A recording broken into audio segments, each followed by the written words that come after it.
We are live, people. We are back again for a post-match show, live and exclusive.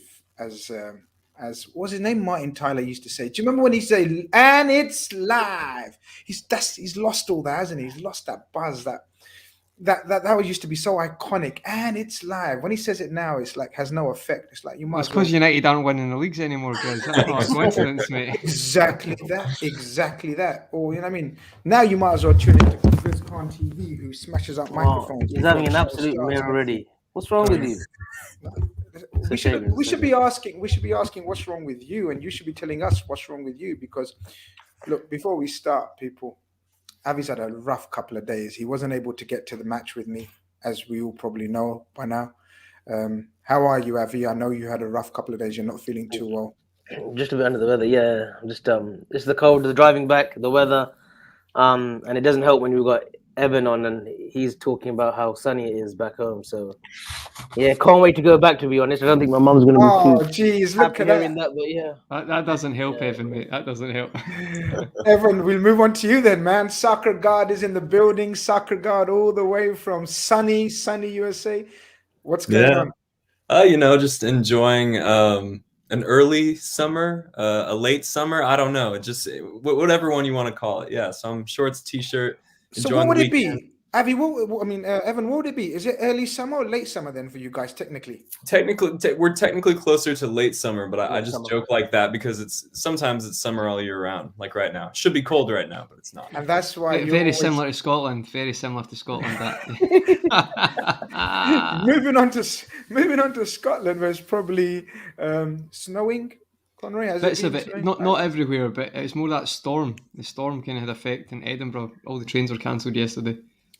Yeah, imagine you trying to get to the game, man. It would have been an absolute nightmare. Do you know? I was thinking about it, Grizz, and then it was like my girlfriend said, it's a bit dodgy with that weather. And when someone tweeted you with you in a Concert Square or Liverpool trying to get to a restaurant with the wind, I was like, maybe I better leave it.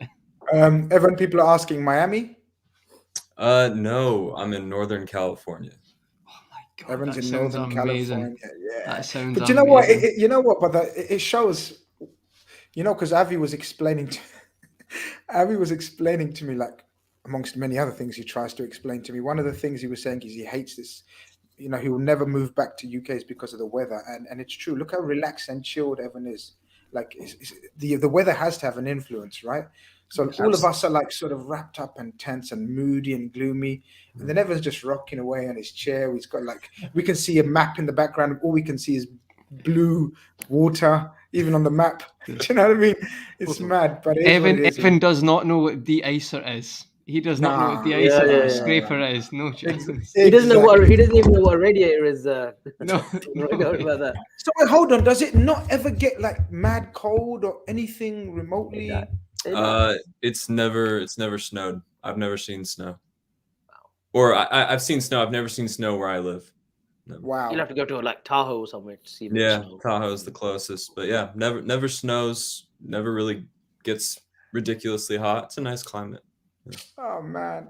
Well, listen. Talking about climates, we're in a nice climate right now with Liverpool, man. It's good vibes since the West Ham defeat and what we said, what we asked of our magnificent club and team was to show a reaction.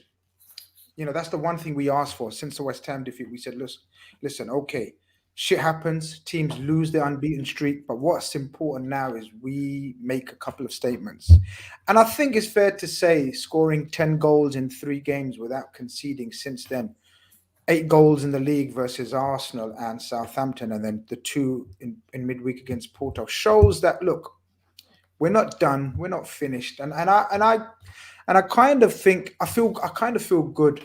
And I come to you, Conroy, first. I kind of feel good about it yesterday because as it was as good as it could get in terms of we smashed them early doors, got the lead, took off pretty much all our midfield, rested up, and we're good to go again in midweek for the Merseyside derby.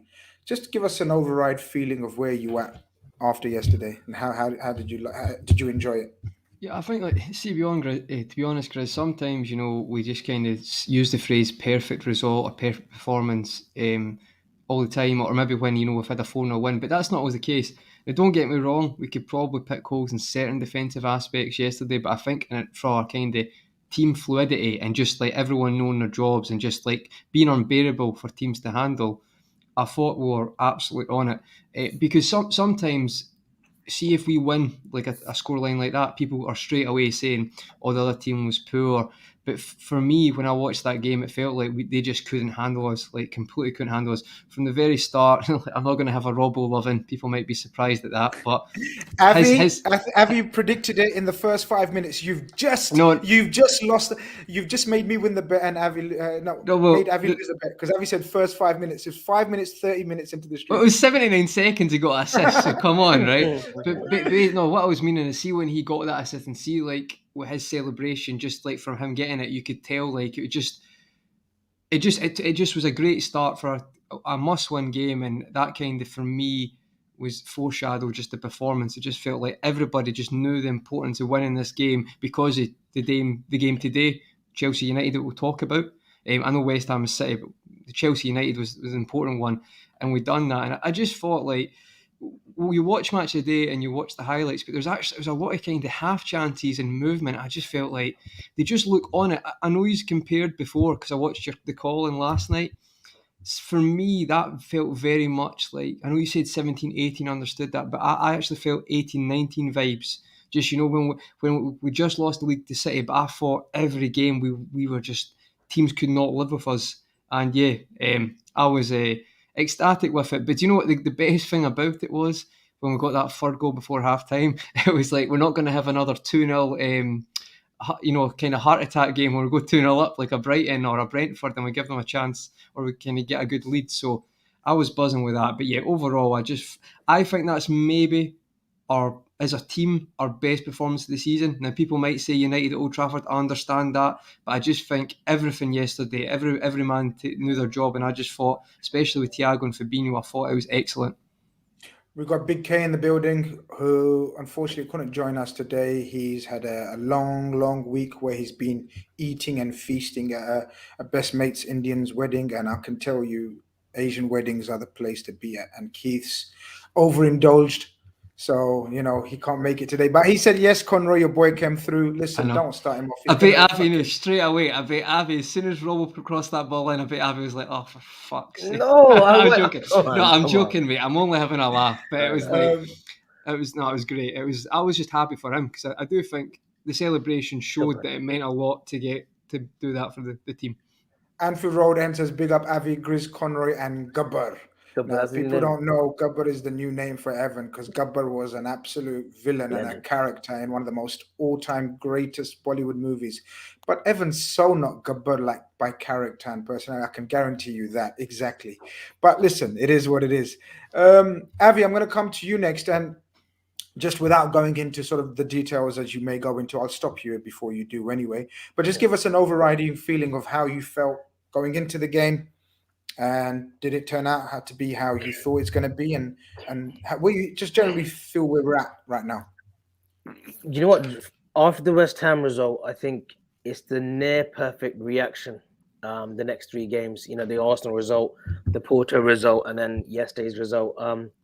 Echoing Conroy's words, the tempo from minute one, we were fantastic. That's my best. Robbo, and just to clarify on Robbo, I just felt, and I think everyone, majority, Robbo just needed a bit of a breather. He just needed a bit of a breather.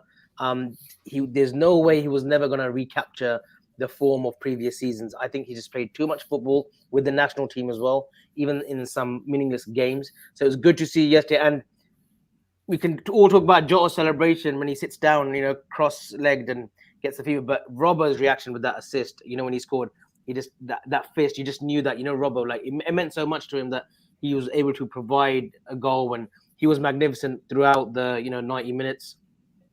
But how am I feeling, Grizz? Confident, especially after today's turn of events in the Chelsea game. Another prediction by you, where you said one of the two teams would drop points. So it's good, but we've got a big one that we'll discuss later on Wednesday.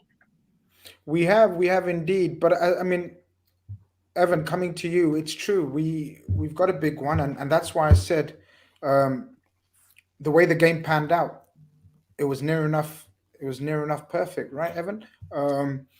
Yeah. I remember. I remember us doing a preview, and we were talking about sort of not Brighton vibes, but in terms of a Saturday 3 p.m. kickoff after a Champions League win, and Southampton, just like Potter, are coached by I rate who's Hassan Hutel. Yes. And he's a decent coach. And he tried something different, but I know people are sort of some people in the chat are saying, "Oh man, like TD for example is saying, surprise Grizz of all people didn't point out how easy Southampton made for us tactically." Look, I get that if you want to go from that angle, but as Conroy says, I think it was one of those games, Evan, that we were on it from minute one, and not many teams live with us when we're on it like that. Doesn't matter if you're playing 5 at the back, 4 at the back, 3 at the back. We're gonna come for your throat, right? Absolutely. I used to, when teams would come to Anfield and not park the bus, sort of try to take the game to us in the way Southampton did. I used to call teams, naive, stupid. Like, why would you ever? I used to agree with these people in the chat. Like, why would you ever play against us like that? And then Bielsa said something after he played Liverpool last season, was the biggest compliment I can pay to Jurgen Klopp and Liverpool is that they play the same way every time. And Hasenhüttl at Southampton does that on a lesser scale, obviously, because it's Southampton and we're Liverpool. But I have enormous respect for him because most game weeks, 90% of the time, Southampton play the same way. Maybe I'm connecting the dots, but it's now starting to make sense to me that Hasenhüttl and Klopp, they did their coaching badges together and things like that. So maybe those principles are something that they picked up together as younger men. But yeah, it was a very routine, about as routine as victories get. And I just want to say, I got my score prediction right, guys. I said 4-0 on Connacht, did I not? We can go back and footage later. It's all good. No, he did. He did. We believe you. Your track record is the opposite of like mine. Avi. Impeccable. What do you mean, like mine? Like, I just said it's impeccable. Like your mine. Your track record is pretty much impeccable. Unlike Avi, we trust you. We trust you. But coming back to you, Conroy, Evan talks about Hasenhüttl, and do you remember the last game? And it's true. You got to take sometimes. You got to listen to the coaches when they talk about how they thought the match is going to play out in their head. So from Ralph Hasenhüttl, however you want to say his name. Forgive me, Ralph, if you're watching the show. Hasenhüttl. Thank you, my linguistic partner. So Hasenhüttl obviously had a vision in his head how the game's going to pan out, and most coaches do. But he spoke about very glowingly. He said, "Look, whatever we tried, however we would have set up, whatever the case was, when they play like that, it's very, very hard to live with them." Arteta said the same thing. So many other coaches have said it. I think key to that is as we spoke about, sort of our pressing from the front three. We kind of know when we're really on it, when the defenders of the opposition have no time on the ball, and I think that sets the tempo, right? And I thought I was there, and I thought Jota was an absolute monster in his pressing. I don't want to go into his goals yet and everything, but as a 3, we keep showing other teams, United, namely, how it's not about sort of just running around headlessly. It's all about structured pressing, right? Cohesive pressing, yeah. Yeah, absolutely. And to be fair as well, it's like on the Hasenhüttl, on the way he's playing. To be perfectly honest, guys, I think from looking at our perspective, we're all quite fair. And if Liverpool, like Leeds, when Liverpool beat Leeds 3-0, I said after that we didn't learn much from that game because Leeds just opened up. I feel like that's not how I mean you can beat Liverpool or get a result against us. But if you look at what Brighton done, Brighton were brave and so were Southampton. The games go a different way. But if you're brave against us and we're maybe not at it, you've definitely got more of a chance. Like people say the West Ham game, but I'm telling you, 9 times out of 10 you play that. West Ham have, I think, 3 shots on target, 3 goals.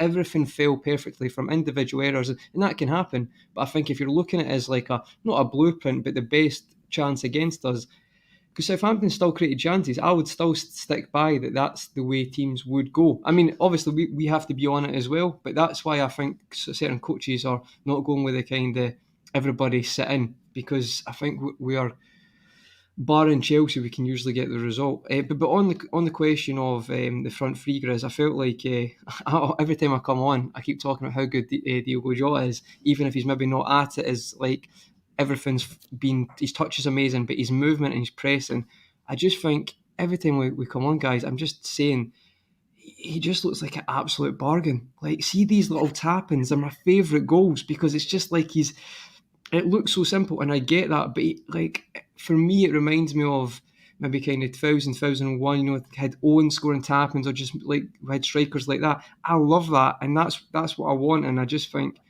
yeah, for me, he might be actually my barring Salah, who's on another level now. I think Jota has been the most impressive because to me, I don't know if you guys agree. To me, it feels like he's learning the now as well. Like he's improving his game. His movement's always been very good, but imagine you get Jota scoring 15, 20 a season.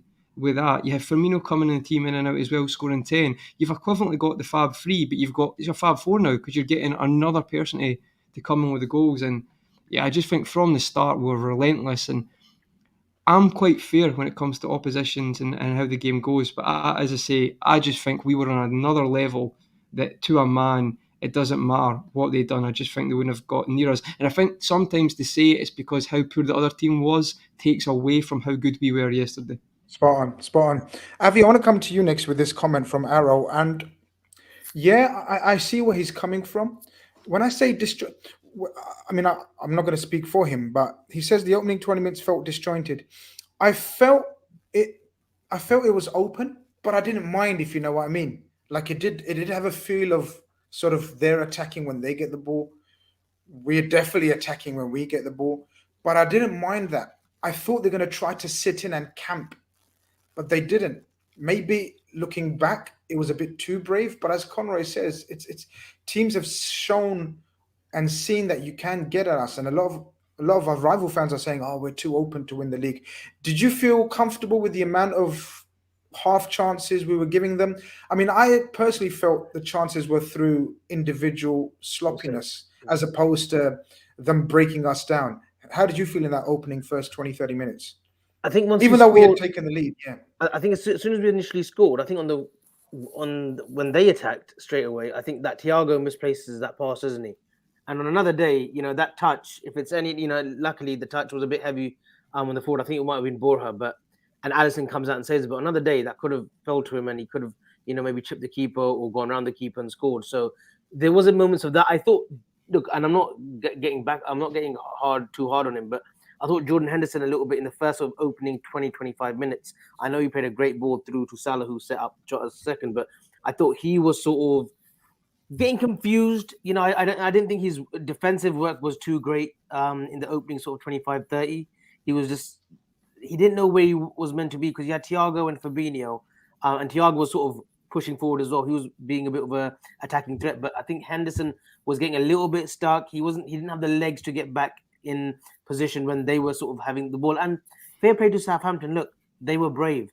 Another day, you know, they might have got a result, you know, they might have got, you know, thrashed 9-0. We've seen that before with them. They won't change their style too much. They will play a Pacific way and they will create chances. Konate, you know, was a little bit shaky in the first 25 when I think it was Borja on the left-hand side. He goes sort of, gets past him and then he's trying to track back and luckily I think he slips. I think slips. What happens is, Konate slips. I think it's a poor throw-in from Trent.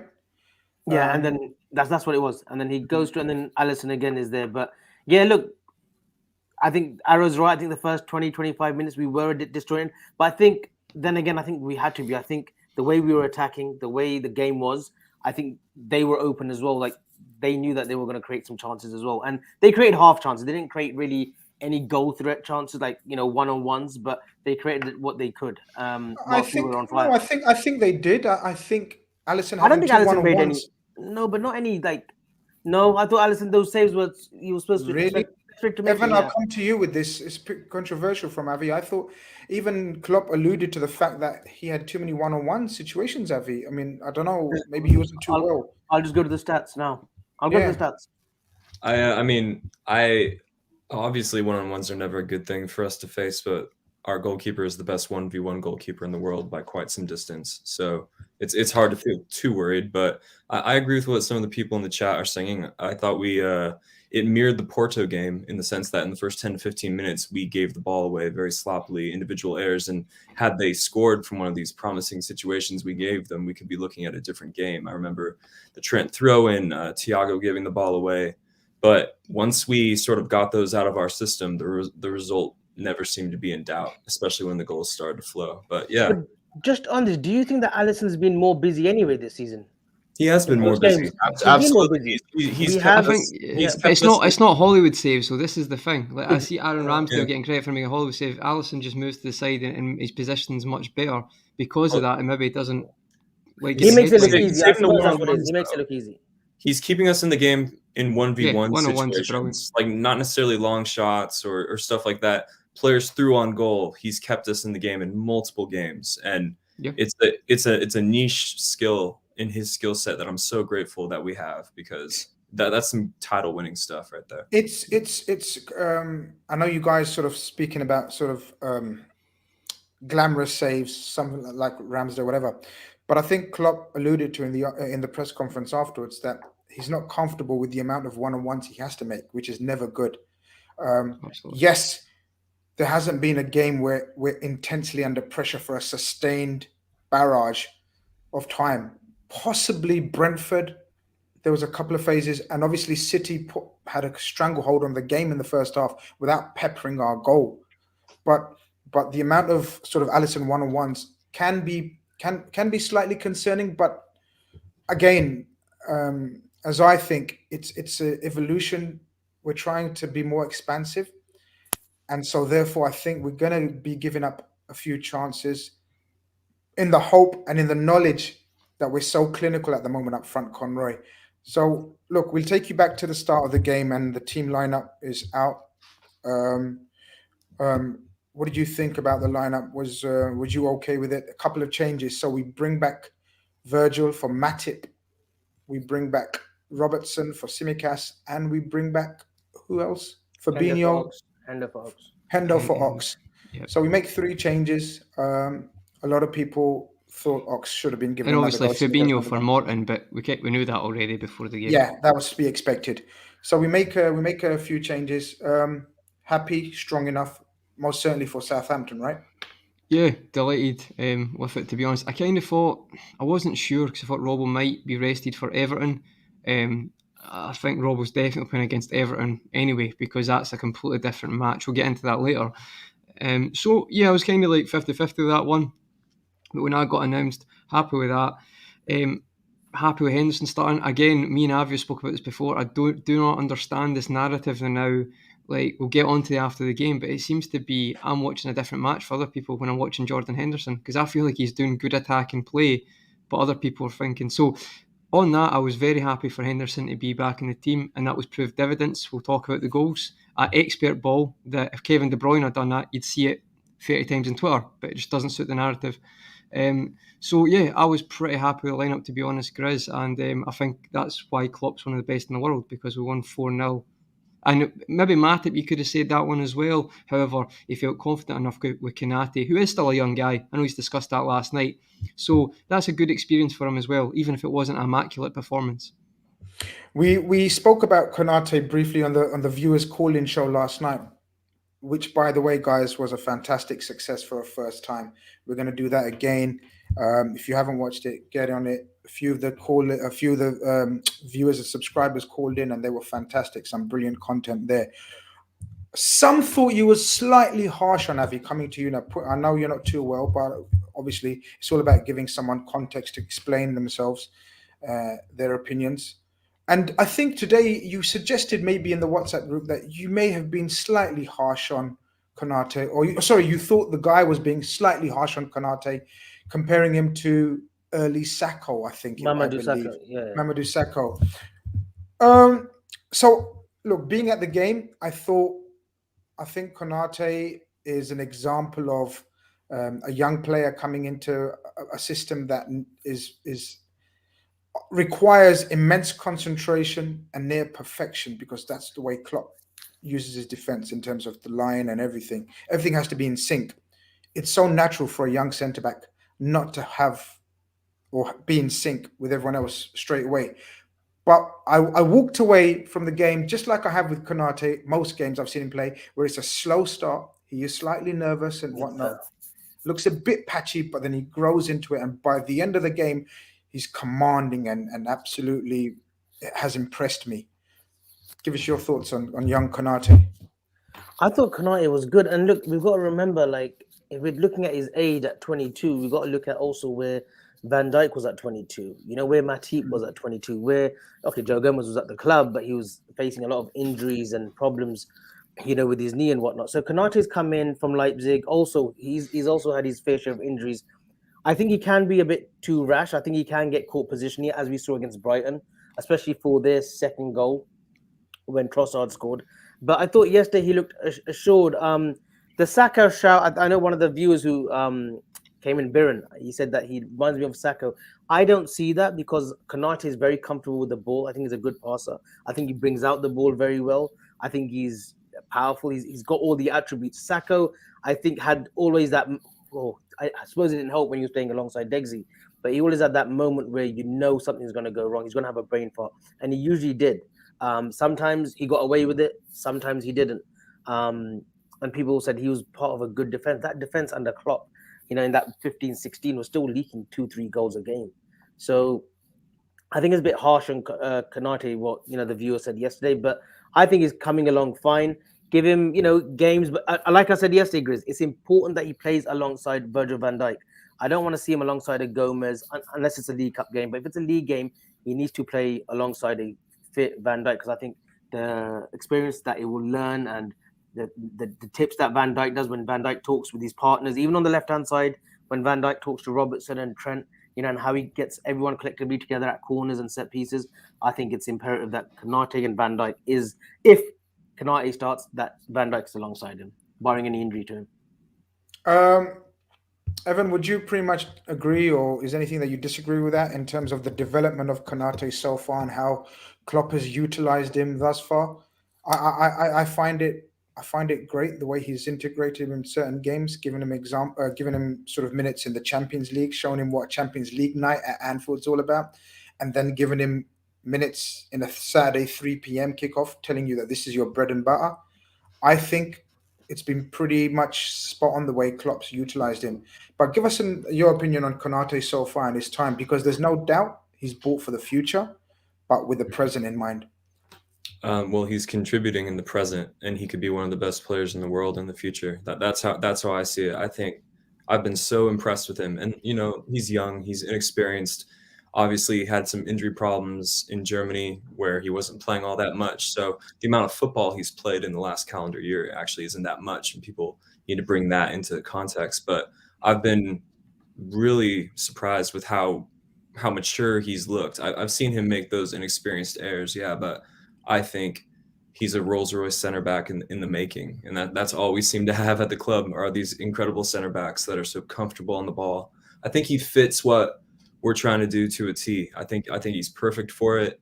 Stylistically, it's great. He's got the recovery pace that we like, the physicality that we like, and yeah, there's just been so many times where he's been up against his physical match. I remember in the Crystal Palace game in his first start, he had a couple of nervy moments on the ball in the first half, but he came up with 2 huge defensive stops on Benteke and Odsonne Edouard, who are physically the match of anybody in the league, and he defended those really dangerous situations pretty well. So I encourage everybody to get behind Konate because I think he could be one of the world's best pretty soon.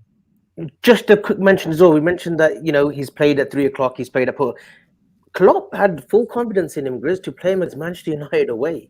Yeah. Regardless of how shite that team is at the moment and were under Ollie, he had he had the balls and say, listen, you know what? You're mature enough and intelligent enough and good enough to play against Manchester United, who had Rashford starting after a long time, Ronaldo. I think the key to that game was I don't think he played because of his maturity. I think he played because of his physicality and his speed. But he didn't need physicality against Ronaldo, though. I haven't finished. Physicality and speed, because Rashford was supposed to come in on that left side, and he played him on that right side. And I think it was down to sort of his speed and his height, his physicality, because Cristiano Ronaldo is one of the greatest in the world in the year. Matip, even though he's probably as tall, is not as physically commanding as Konate, and Konate showed the way he bullied. He literally bullied Ronaldo and then handled Rashford's speed at the same time. That it was a brilliant decision from Jurgen But Klopp. then, wouldn't you have started Konate against the West Ham then, because of Say again? Antonio? Wouldn't you have started Konate against the West Ham then, because of But Antonio? this is it. But he's not giving him consecutive games. That's what I'm saying. He's using him in certain games, which he thinks, he's not playing him 3-4 games consecutively. And I just think he's handling him absolutely fine. Let me get through these couple of super chats we've received, and then I'll get to Conroy. Aspec Limited, thank you very much. It says, your thoughts on our zonal marking system on set pieces. Personally, I don't like it as Alisson gets isolated. Our manner of defending, or especially set pieces, has obviously been intensified since probably Brentford and West Ham, I guess. Conroy, would you think would you think it's what's the word I'm looking for? Sentence like that's not the norm. That's like a rarity as opposed to the norm. We kind of usually handle defending. Our zonal marking has been fine last 3-4 seasons since we've employed it. Unless I don't have the stats to hand, but just going off memory, like usually it works. And I think I might be wrong here, guys, but I think the reason we employ that, and I know there's like the kind of Ralph Ragnick, you can talk about the German link with Klopp, and that's why, because I know sometimes there's a zonal man-to-mark mixture kind of hybrid one. I think it is, right, I'm not a tall guy. In that Liverpool team, I think, off the top of my head, playing, it could be 5 guys, half the team, who are under like 5'9" or 5'10". So if you do man-to-man, like I'm not saying everyone's massive, but it might be not able to work, and I feel like that's why we employ that. Now, I don't know if that's the best way going forward, but I think that's the reason for it. But from memory, I think that's maybe just been exaggerated the last couple of games, because a lot of times we do have spells where we're quite good at defending set pieces. But as I say, I think Klopp is a bit like the high line Grizz. Another reason why I think Konate has been bought, because if you watch that, we play kind of high risk, but we definitely play a certain way that it's not our norm. And the thing about Robbo's first game was that he actually got man of the match against Crystal Palace, but he stopped playing because it was how to kind of defend the half spaces the way Klopp wants his back four to defend. So it was a comment before that, it's a really good comment in that, because Liverpool, it's not like you get brought up defending that way, you kind of have to change it. But I think when it comes to the marking, I think that's maybe just been reinforced because of the last couple of games. Unless you guys disagree, I think in my head it's worked for most of the time, probably 80% of the time it's worked reasonably well. And I don't think we changed the man-to-man because of the height of some of our players. We got another super chat from Mr. Derase Drift, who has my very good friend Callum's picture. Don't know if you've got the copyrights to that, but listen, it is what it is. He says Bobby Jota, English Premier League and stroke Champions League, 16 goals and assists. Chelsea's entire attack, he names them, he goes on to name them, have 19 goals and assists.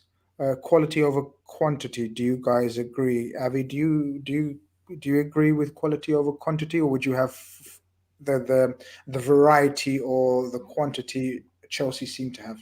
I think it's just because of the way Tuchel sets his team out, because that the numbers are low at the moment. We are a free-flowing football team that create chances after chances. Jota could have easily had 4 today. Today I looked at the Chelsea game. Chances were they had a few odd chances, Werner, but I just think the way we set out and Chelsea set out, it's 2 different spectrums. Tuchel has his way of football that he believes in, and it's been successful to him to be his first year already at Chelsea. He's won 2 cups, so it's working for him, the top of the league.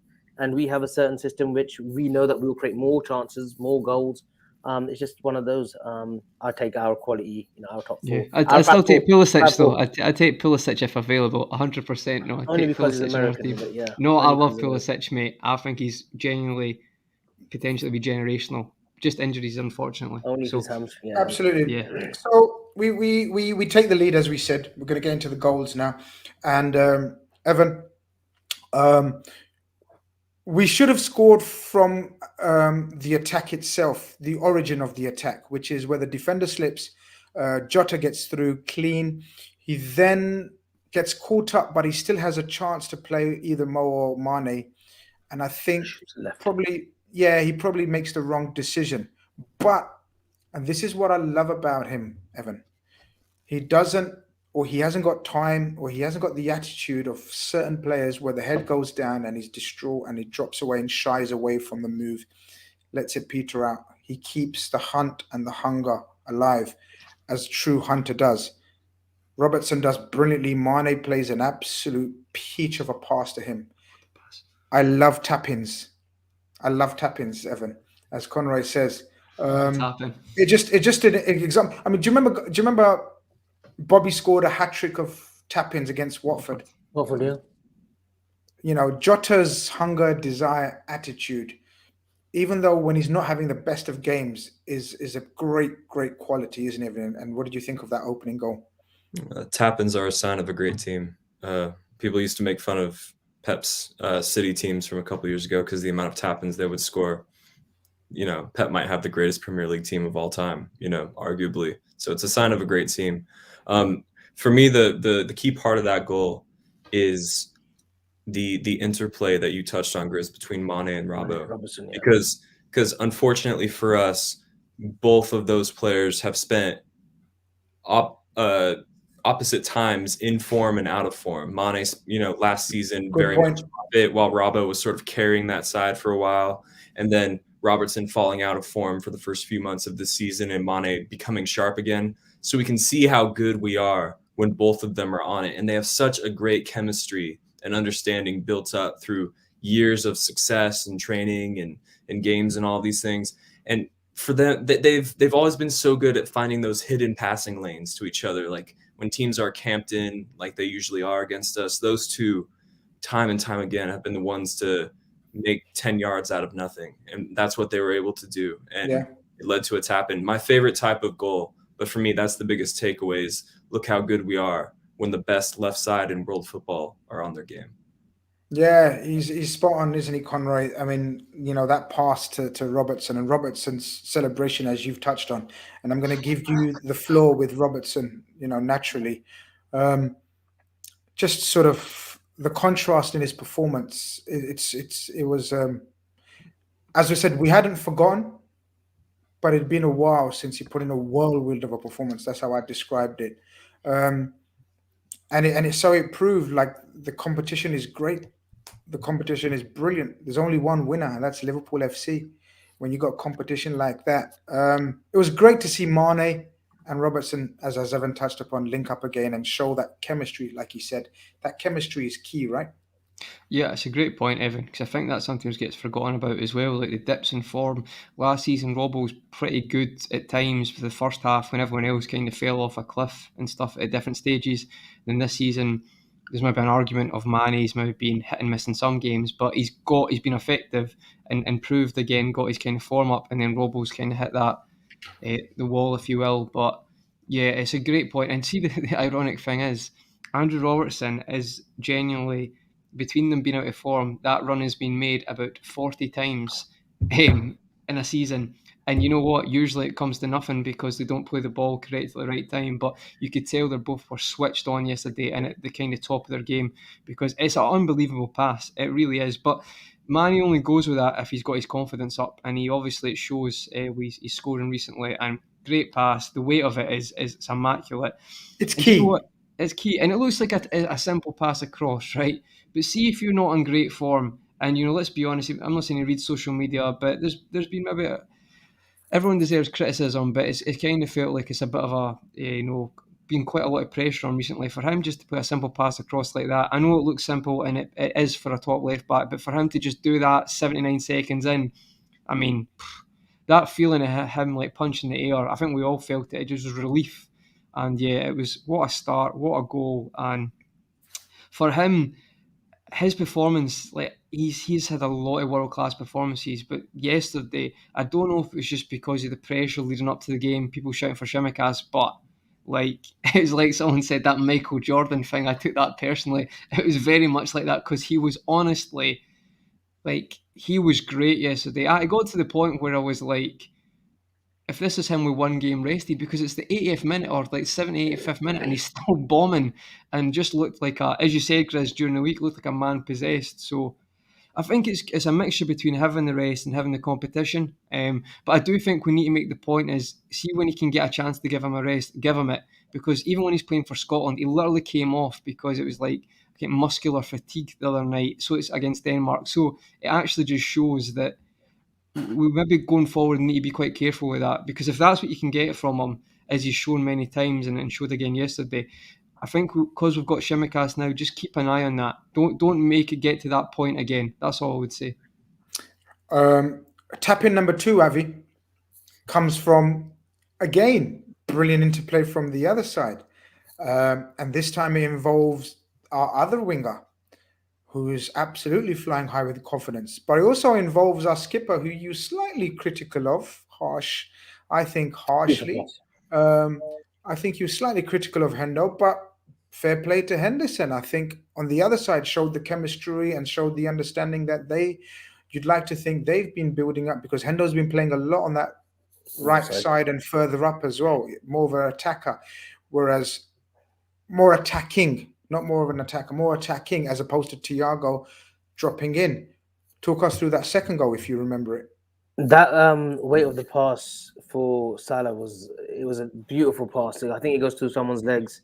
Salah gets it, and I just want to note that one as well. Make a note on Salah and Mane. They might have not got on the score sheet, but for the first time, especially with Mane, I thought his overall performance, he was brilliant. He was really good. He was linking up with Robbo. It was like the Robbo and Mane of old in the title winning season, even last season early on. But I thought those two were brilliant. And then, Henderson, he's got a knack of playing that pass beautifully on the floor. The correct weight of pass to Salah, who, makes a bit of space. I think he crossed it with his right foot, isn't it? And usually his right foot lets it down, but he crossed it with his right. And again, I just think he's so incisive in his movement around that 6-yard area that he comes alive, doesn't he? He does. And it's a special trait, and you can teach that, Grizz, but sometimes that's a natural instinct. He didn't have it at Wolves. So obviously they've worked on that and they've identified that, look, these where you are probably best. And that's where his goals are coming from. You look at the Burnley game, that header, again, 6-yard box, the goals that he has scored this season, they've all been in and around Brentford header as well. Header, again, Henderson, what a cross. So that's where he's doing his most damage, and I'm all for that, Grizz. Like, Jota could easily hit 20 this season. I would expect him to hit 20 this season. He's got another 12 to go. I think he will definitely hit that in all competitions. But great goal. Salah's right foot works for once. I think that's his weak point, but it worked nicely yesterday, and he puts that ball across. And number 2 slots in, and then we can talk about the third. Shall I carry on, or you want me to stop at third? No, you want to talk about Thiago? Okay. I just want you to stop. Yeah. Conrad, you was going to say something? No, I was just saying, I think it's like, it's a great point. It's like he's a fox in the box now, and I've kind of muted that a little bit because I think sometimes we've over-exaggerated it, but there's too much proof now that he just seems to be, like, Salah's probably learning to be that, if you know what I mean. Like, Salah's scoring different goals now, kind of his peak now, the kind of tap-ins. He has done that a lot, but I think he's got really good at that through learning. But I think, like, I don't know, it's just his rate of improvement for that sort of stuff. It's such an asset for the team, guys. See being 2-0 up with goals like that, as Evan said, you're loving life. I actually thought that may have been offside because it just seemed that he was just all himself, but it's because we kind of dragged him all over the place. And big Hendo, man, what a pass that was. And I want to give him loads of praise for that, because as I said before, I feel like if someone else plays that, we're talking about it all weekend. I think that's a great ball. That's an Iniesta pass. Takes everyone out of the game. I think that's where we get a bit critical on Bobby's movement, that we want Bobby to be more involved in the box, and he doesn't. Sometimes he drops too deep. But if Bobby could do that, and he has this season, Bobby's had that hat-trick against Watford. He scored, I think he's got 7 already to his name. Bobby's doing that a lot more, but Jota in that 6-yard box, like you said, Grizz. Good mixture though, Avi. Do you know what? Instead of buying a 90 million striker, which we could talk about, but you've got someone who's come in, causes that competition. But then when Bobby comes on, they're 2 different players, so it's 2 different options, which is great. It's brilliant. Evan, Omar makes a very good point. He says, big fan of Klopp taking Jota, a player that played out wide for Wolves all the time, make him into a serious 6-yard box killer. And it's true, we've got a tendency to sort of find players, and our coaches are so good, our analytic teams are so good that they know what the strengths of players are and how they can develop into sort of even better and more bring more variety to their personal games. Obviously, we know about Bobby Firmino being an attacking midfielder converted into a striker. Now we're seeing Jota, the evolution of Jota into a penalty box player. I want to come to Thiago, who's one of those players that he came as the complete player in terms of, when I say complete player, what I mean, before there's people going, oh, he's not the complete player, Chris. What I mean about what I meant by that is completed career in terms of he's won it all, right? He became as the star, as opposed to we're going to coach him into something different. He came to enhance this team. Mm-hmm. I thought Saturday was another example of him. Even though he gave that ball away very earlier on, I forgive him because he sees passes that even me at the game looking at the whole pitch couldn't see, right? And he can see it while he's on the pitch. So I'll give him that. I thought yesterday was another reason why we signed him in terms of controlling the game after that. So where we 2-0 up against Brighton, we don't have Thiago in the team and it's chaos. We have Thiago alongside Fabinho and there's no chaos. After that initial 20 minutes of Southampton and us, he controls the rest of the game. And then he tops it off with, from my angle, looked at a magnificent goal. Because where I was sitting, I didn't see the deflection. So I was jumping, tweeted the picture of me, limbs everywhere. I thought it was a magnificent strike. I don't give a shit if it took a deflection. So I'm taking the goal. Thiago just controlled proceedings from then, right? Yeah. You're right. He does give the ball away inside 10 minutes and it leads to a dangerous situation for them. What I love about Thiago so much is that he could give the ball away like that 10 times in 10 minutes and still think he's never going to lose the ball ever again. And for me, that's the hallmark of a great player. I mean, of course, it was only one time he put us under pressure like that. But you could see once we settled into our rhythm, once we dealt with their initial press and their initial enthusiasm and physicality, it's like he was never going to lose the ball. And it's just the little things, he'll pass the ball just 5 yards in front of you. I forget who said it, but the legend of the game once said, the best passers of the ball show you what you should do next with the pass. I think someone said that about Bergkamp when he was at Arsenal. And for me, Thiago epitomizes that. It's all about control. And I think our record when him and Fabinho are starting together is pretty impeccable. I think we've yet to lose when the two have started together in midfield. So, I mean, that can only be a good thing. But yeah, he comes to Liverpool as a guy who's sort of completed football. Look at the accolades. Look at who he's represented. You know what I meant when I said that. Not the complete player, but completed football. He's completed football. I mean, he's got a Dani Alves-esque trophy cabinet. It's a pretty impressive. Look at who he's played with. Look at who he's played under. For him to want to come to Liverpool and play with us, it's flattering and it's a testament to how good we are. But yeah, it's becoming one of those things where I don't think when him and Fabinho are starting together midfield, I don't think we will ever fully lose control of the game. Maybe in a brief 5 to 10 minute period, but nothing longer than that. It's a similar effect to when Virgil van Dijk first signed for Liverpool. I'm like, holy shit, we're never going to concede from a corner again. So it's the same type of magnetic night and day difference. And to anybody who still thinks Thiago hasn't been a success at Liverpool, you should watch the game. Yeah, you should. Yeah, I've said it before. Don't engage in conversation. Yeah. Honestly, like if you come across rude, then so be it. Don't engage. But that's 2 in a row as well, Grizz. That's 2 consistent games in a row. This is what we want with Thiago. Just keep him fit, and that's the most important thing, I think. Well, it's 2 in a row because he's played 2 in a row, and that's all we ask. As Avi said earlier, we just need him to play. I think, I don't know, did you say it on the show or did you say it to me in private where you said, like, let's say 25 games to go. He plays 21. He plays 21. We win the league. I mean, that's what Avi said. Not there or thereabouts. We win the league. Yeah. We literally win the league. And I want to come to you, Avi. You said something very, very poignant in the WhatsApp earlier, and you said you haven't touched upon the partnership with Fabinho, and you actually made a statement. In fact, I want you to let you say the statement that you made, in terms of, okay, you don't remember the statement you made because you make about I say 75 a stupid day. statements, yeah. So. Yeah, exactly. Okay, And so I one always remind comes you, out. okay, so I remind you of the one that stuck in my mind and I wanted to talk about it on the show.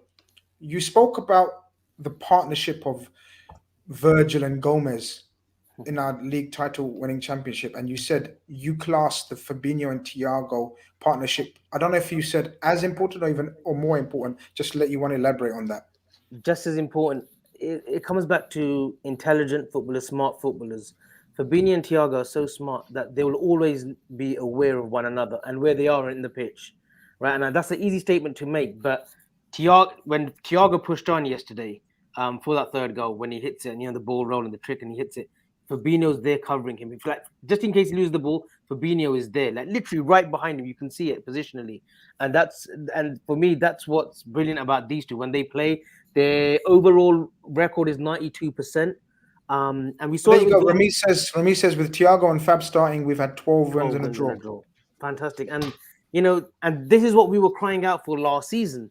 Even when Van Dijk was injured, the only problem is we had no centre back. So Fabinho had to compensate at the back. But once Fabinho and Thiago came into the middle, we saw that's what ultimately, and obviously credit to Nat Phillips and Reece Williams, that's what ultimately got us into top four. The way they just sort of all got together, there was no disjointedness. They're all together, and that's what it is, Grizz. Continuity, and it's just availability now. As long as these two can stay fit, we've played 13 games, 25 to go. If they can just stay fit, if they can just give us 21 games together, Fabinho and Thiago, and you can put Ox in there, Naby in there, Hendo in there, their game will elevate, their game will excel because they know they've got two protectors, Thiago and Fabinho. Thiago being the one who will be a little bit more expressive and go forward. It's. I mean, as Francisco said, they have that Brazilian understanding, and it's not even based on nationality, Conroy. Even when I used to play football at a very high level, let me tell you. Even when I used to play football, there's always guys that you want to play with, that you're gonna click with, you want to be on their side. You were like telepathic with your opponents, like Yeah. your teammates. Yeah, Absolutely, and it seems like Fabinho and Thiago have that understanding, don't they? That they know that they know each other's game inside out. Yet they've only played in what someone said 13 games together. That's crazy, right? Yeah, I think complementing each other is probably the best way to sum it Yes. up. They just do, but I think they understand football as well. Like there is a lot to be said for, as Avi said, football intelligence.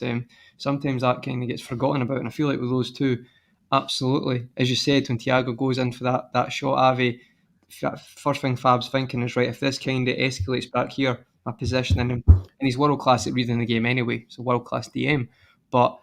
It seems now, which I'm loving, I've got to be honest, it's like people have quietly forgot that we've got Thiago, in the sense of if it's either through injury, very stop-start, isn't he? He has been very stop-start.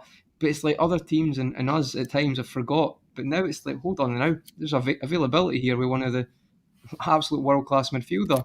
And then when you've got Fab back as a world-class DM, and then as you say, for me, Hendo, absolutely, Hendo's just been in the team and his win rate in general, but to have him there, or if you want to say Keita, Ox, it's like we've kind of forgotten about how good this midfield can be. And if the last couple of games has not showed you that, wow, honestly, I'm buzzing, to be honest, because he looks like he's always a little bit lackadaisical. Like, he's going to do that because of the type of player he is, Thiago. But right now, I think that midfield will be very confident. That's what is that, a 4-0, a 2-0, not really all played in that game, sorry, but say the two league games, you've got overall, I think that's 10-0 in aggregate in 3 games. I mean, surely we've got to be confident with that. And yeah, I think we just subtly forgot about how good this midfield could be. And Well, yeah, segues into what HSN says here, Avi. I'll let you take this. Would you say this is the closest to Gerrard, Mascherano, and Alonso, Thiago, Fabinho, and Hendo? Not saying they're the same, but finally have 3 top midfielders together. It makes a good point. I get what he's saying. it makes a great point, and yeah, I would say that we've got 3 top midfielders. I think anyone that comes into that role of being that sort of 8, whether it's Ox, Naby, Elliot, they will all excel. So I think this one will be sort of, there's more choices with this than the previous one, because we had Alonso, Gerrard, Mascherano that 08-09 season, and then you had Lucas Leiva, who was still young, Yeah. who was still getting to the game. But whereas here, you got Yeah. Fabinho and Thiago, and whoever plays in that 8, they will excel. We've seen it with Elliott this season. I think the only game, the Leeds game, I think that's the only time we saw those 3, didn't we? Thiago, Fabinho, and Elliott, or maybe even the Palace game. And Elliott was brilliant. I think whoever comes in that 8 knows that he's got the assurances of those 2 behind him. It's not so much. He can play the game. I know. Me and you have. I don't think me and you argued. One of our mates argued about sort of the positional sense of the 3. I don't think it's necessarily the assurances that they've got Fabinho and Thiago behind them in terms of a positional sense, just in the vicinity, being in the same wavelengths, being on the same telepathic, mindset. Telepathic, yeah. So complementing them, and I agree with you. The base of Fabinho and Thiago is absolutely key, and then that gives us scope to play around with the other 8. And I believe they all have their different attributes. Like we spoke about Ox and having different attributes. Keita when he stepped in. Elliott, how he started off. So, but again, let's all get together, pray, believe, have positive thinking, whatever it takes that they stay injury free, because it's absolutely key. Also, and just a quick one on how we're glamorizing over Thiago now. Very quick one, yeah. Thiago looks at angles as well. Angles that no other midfielder, in my eyes, in the Premiership, looks for, even goes through. Look at that goal against Mane. When Mane scored against Porto, it was offside just by an inch. But look at that pass. That pass last season when Thiago feeds it Mane against Everton, which was offside again. But he looks for those passes. He looks at angles, like Keith had mentioned, the owl. He looks at angles and caresses the ball. You can't compare. You're right. Yeah, I've not seen a midfielder do that. Maybe a De Bruyne. I'd say De Bruyne. De Bruyne is like, we all know how good De Bruyne is. So I get the De Bruyne shout, and I accept it. But Thiago's been doing it for a long, long time, and a more consistent. De Bruyne has done it in the Premier League, so it's in our face. They're kind of different players as well, De Bruyne. Because No, De Bruyne of course tries they are. to do more Absolutely. stuff higher But up in terms of what Avi's trying to describe, in terms of the vision and the pace and the angle of pass, Thiago is in the Xavi mode.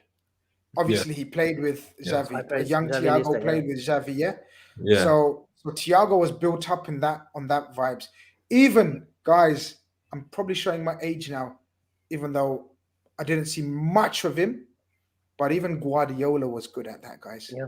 When Guardiola was starting off, he was good at that. Yeah. Della Pena was a magician like that. Della Pena was magnificent. If anyone has YouTube clips of Della Pena, go and check them out. You'd think that's Thiago, right? Some people have that.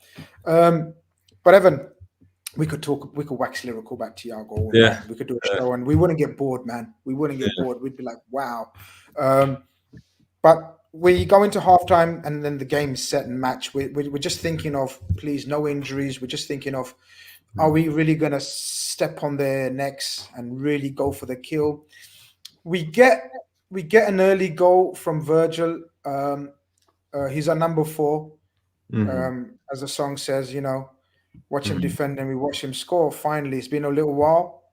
He scores against his former team, so not much of a celebration. But just that image of everyone around him just being so, since his injury and everything, and what a fitting moment, right? To finally get on the score sheet. I guess the only consolation is it was against his former team, so he doesn't get to celebrate, but a beautiful moment still. Yeah, I mean, it's a bit of a muted celebration in general. Yeah. How hard are you going to celebrate when it's 4-0 at home? Good shot from Andre. Good shot. Also, Grizz, you were spot on before. Thiago's definitely more of the Xavi mold, whereas someone like De Bruyne is more of an all-action Gerrard, like number 8 passer. Yeah, so spot on. But yeah, it's I usually am, to be honest with you. Yeah. But yeah, we added that part, but we're not getting we go again. Shut up, Conroy. You didn't say nothing. He's behind, Ivan. Come on.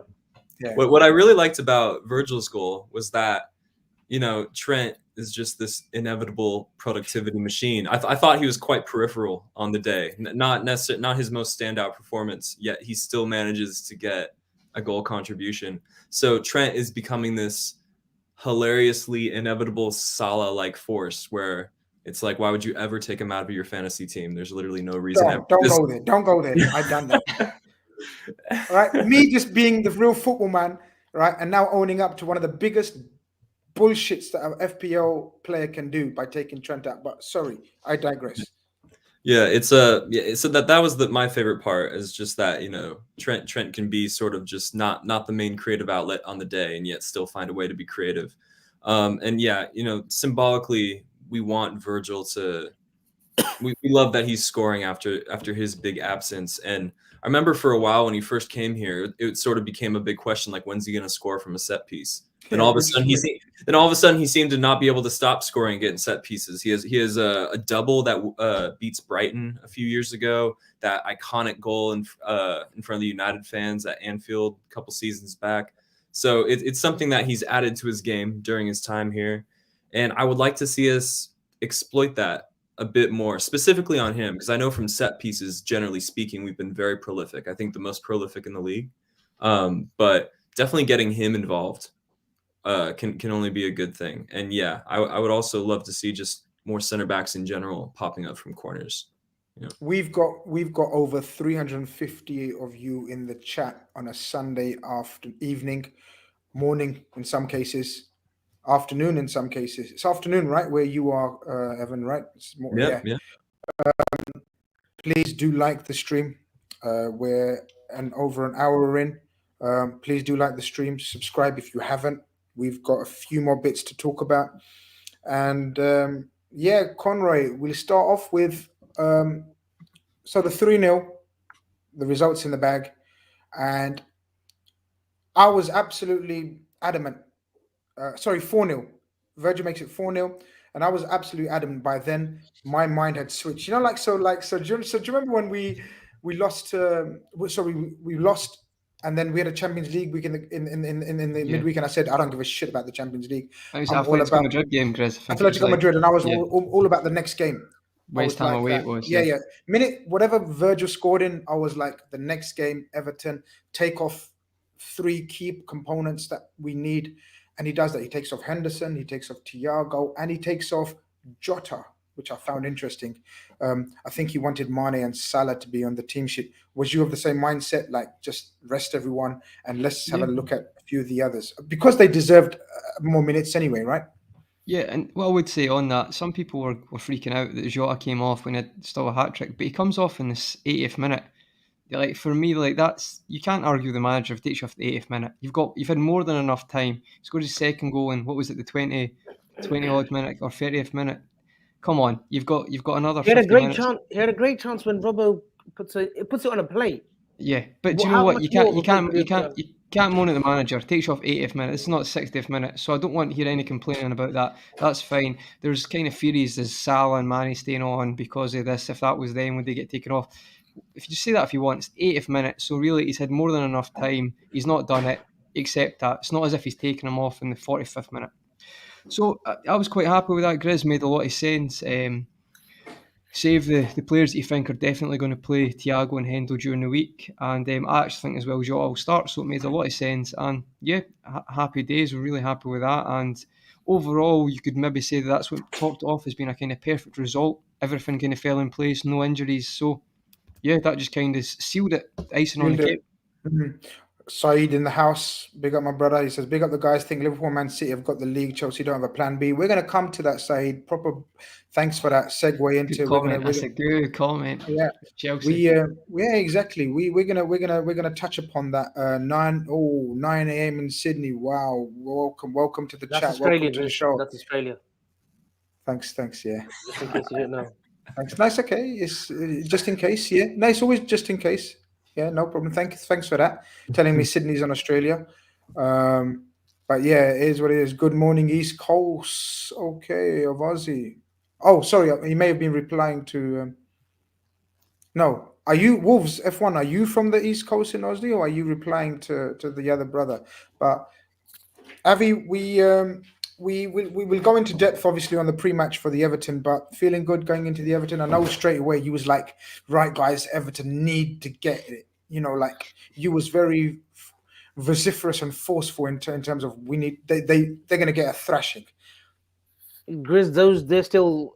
I'll say it before. There's a huge open wound there from last season.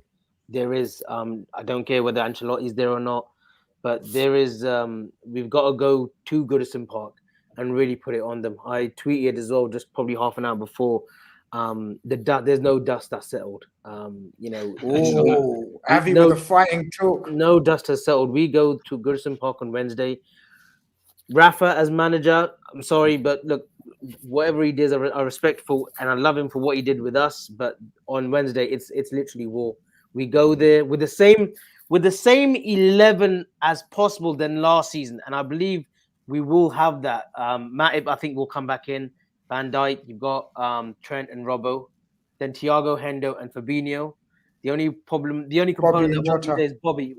Yeah, it will be Jota instead. So I'm pretty sure he'll go with as close as a 11 than the one that played last season at Goodison Park. And I think you're spot on. I think it's exact same 11 except Bobby for 11. Yeah. Bobby for Jota. Yeah, you're and right. you tweeted, Grizz, after that game, and I still remember you said that's probably the last time that team will sort of that's the last time that team will exist, because you thought a few players will be let go of in the summer, big players. But that's another conversation. But I remember you specifically saying that. But it's crazy that we've still kept the players that we might have thought, might be let go Yeah, of. and Or they might VVD's move on. injury as well. VVD's Yep. injury as well, Avi. So we And weren't sure what's happening with that.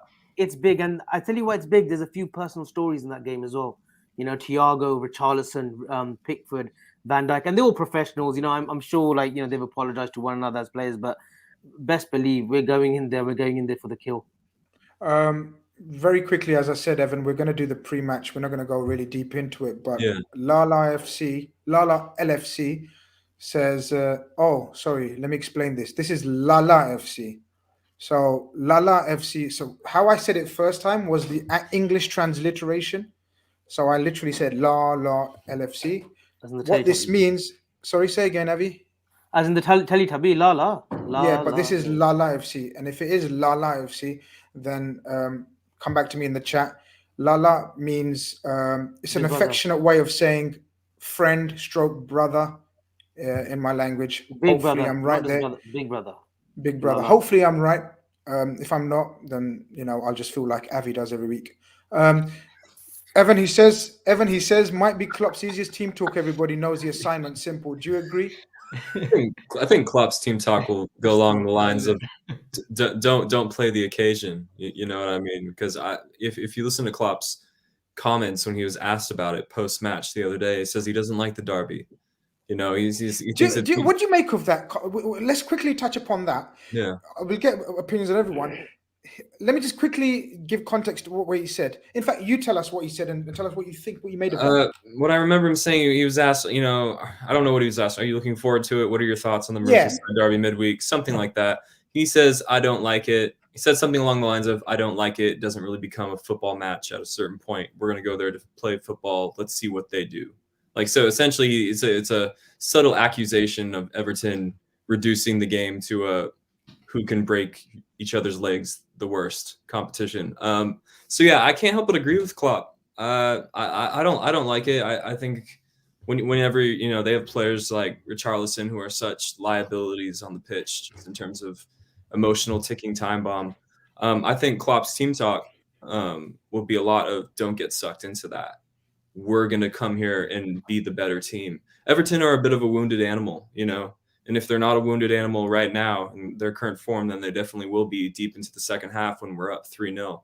So yeah, they're a wounded animal. Don't get too close or you might get kicked in the jaw. You know what I mean? So I'm a bit scared of Everton in the sense that I know they have the capacity to end somebody's season just out of sheer petulance and pettiness. So yeah, I'm kind of with Jurgen on all that, to be honest. Conroy, that was a really good comment there, actually. But I think that summed it up. But I don't want to go too much into it because it will sort of dilute the content we got coming in the pre-match. So look, we done our job, and do you remember we discussed that because we're the first team that plays out of the big three. We call it the big three because the winners is going to come out of this three, right? So the pressure or the onus was on us to make a statement, get the win, and then let's enjoy the Sunday as much as we can and watch City and West Ham and Chelsea, Man United. I had a feeling, hence I tweeted it, that one of these teams is going to drop points today. I did think, again, I don't want to take too much credit, but hopefully Avi backs me on this. I did say I can see United getting something. But it was a surprise still because the way that game panned out. So City won. City got their 3 points. Apparently they played very well. West Ham didn't. West Ham didn't play Bowen against them. It shows you the mentality, David Moyes. Everything that we positively spoke about against us, he reverted to type. He played Musaku, who's a left back by trade. He played him as in Jared Bowen's position, which shows you the mentality they went with going to City. But whatever. So City get the win. It's over to Chelsea to see if they can get another important win. I thought it would have been pivotal win if they got that winner in that last 10, 15 minutes. They don't. Did you see the game? What was your thoughts on it? I did. I caught the second half, Chris. I missed the first half. I'm not saying I told you so because it's still early, but it's not the most surprising thing. If it wasn't United, look at the fixture list coming up. It's going to happen because people keep telling me, like, I watch teams and I give them credit, right? Man City are a machine, 100%, right? They're a machine, right? Chelsea, not for me, because with all this complimentary stuff, and yes, Tuchel's a great manager, they've been hard to beat, but that's them played 2 games and drop points to Burnley and United now, right? For me, there's so many games coming up that I think they'll lose further points. So this is not a surprise. The only surprising thing is, as I say, I thought United, I don't care. It's still the same coaching setup. So Ollie leaving didn't make much of a difference today. But obviously Carrick done something. But for me, it was, not a surprise. Chelsea will drop points. It's Man City or Liverpool are winning this title. It's not going to be Chelsea. Because I think especially the fixtures as well, guys, it's Liverpool then City, Chelsea play. Then I'd be very. I think we can beat them at Stamford Bridge 100%, but City will definitely beat them at Etihad, no doubt, because they're a much better team than them. And I think Guardiola's kind of got that, that hype of Tuchel having his card in the last game when they beat them at Stamford Bridge. So, yeah, it was an interesting one today, Grizz, but I feel like Chelsea will drop further points, and then we will us and City will if we can keep the form, we will stay in a double together and it'll be one of us. But yeah, I'm glad your prediction came around because I knew it was going to happen eventually, but I was ecstatic it was today because now for all these the hype that Chelsea have been getting, what is it, just 1 point ahead of City now? So yeah, that'll change soon as well. Imagine coming onto my channel, right? Getting into my chat and telling me I chat too much. Why are you here, bro? Yeah. Or sister, as the case may be. Why are you here? I'm gonna chat all day, every day.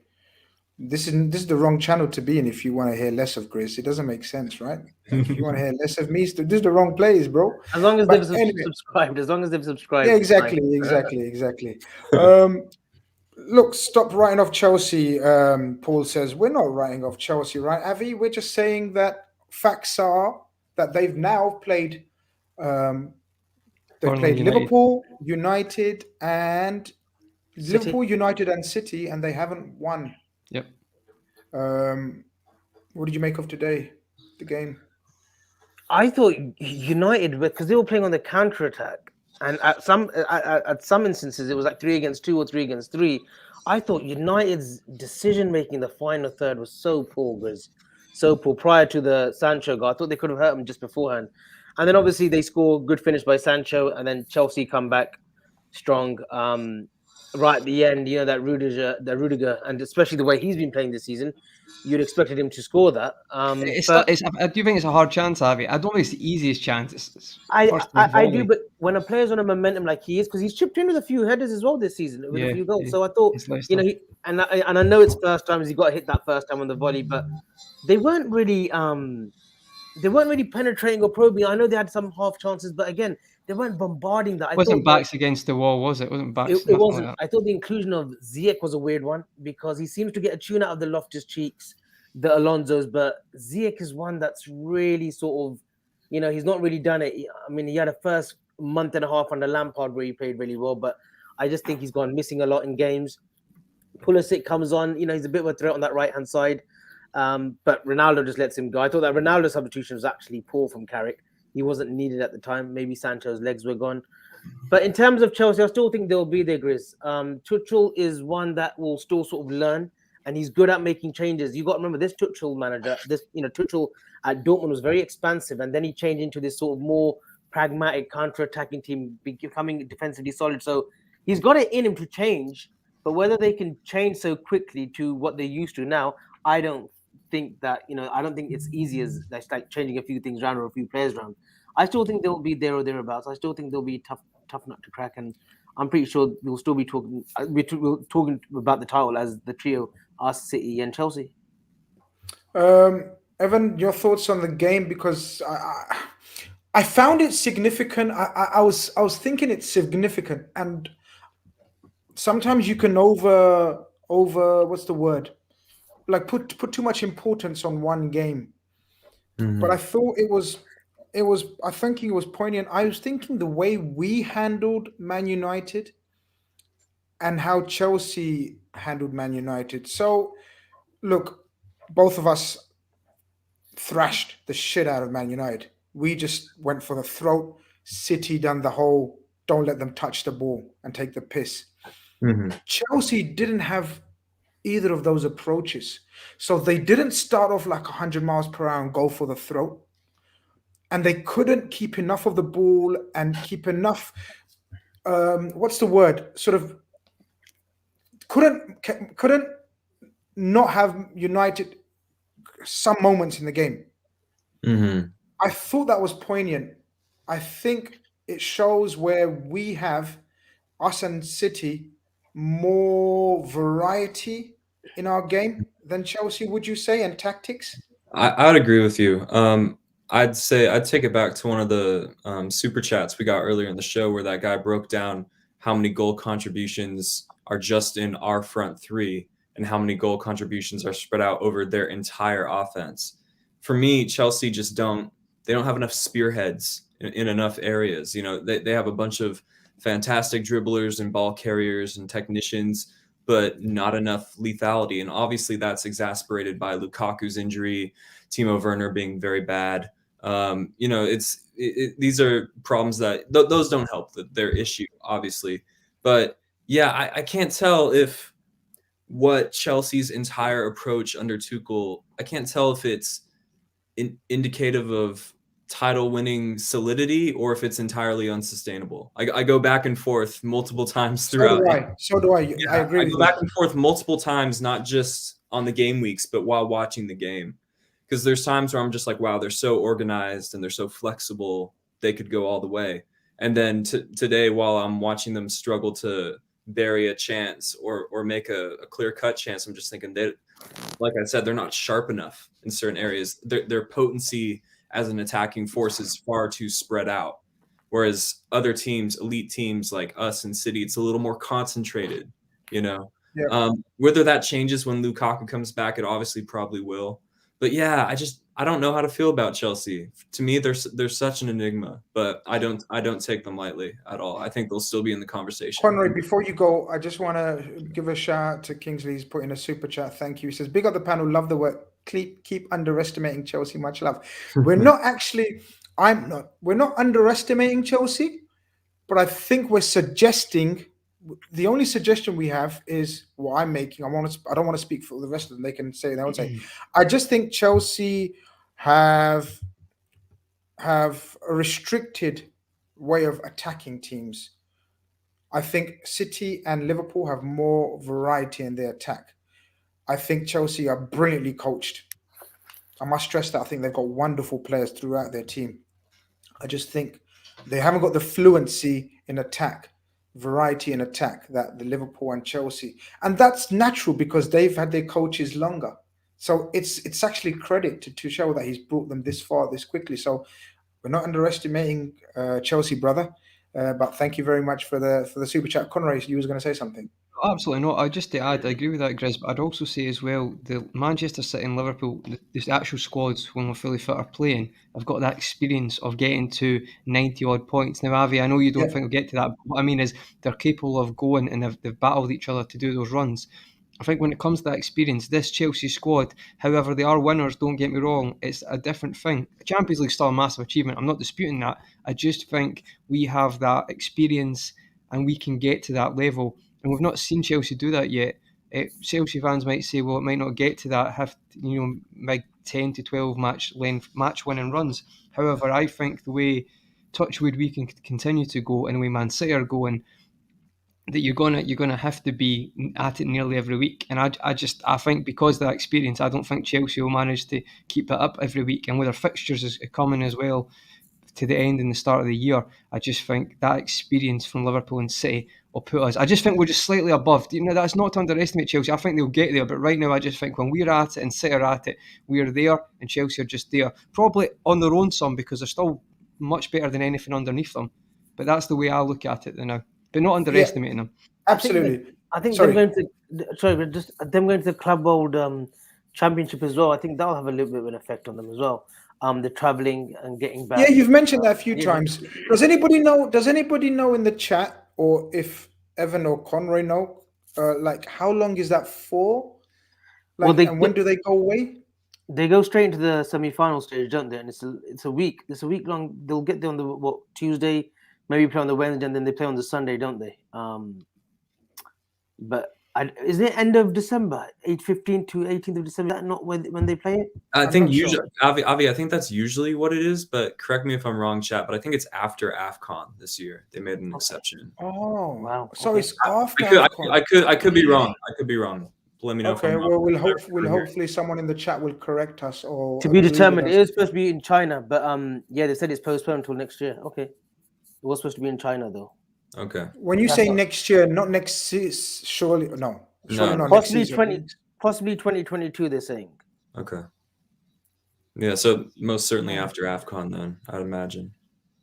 Yeah. That's a bit of a break for them, no? Yeah. Or would that work against? Would that work against or for? I think it might work against. Oh, sorry, my bad. It is in UAE, early 2022, so it will be early January, February time. They're saying that's being confirmed as well. It was supposed to be played in December, but in Japan, but because of COVID-19, they've had to move to UAE.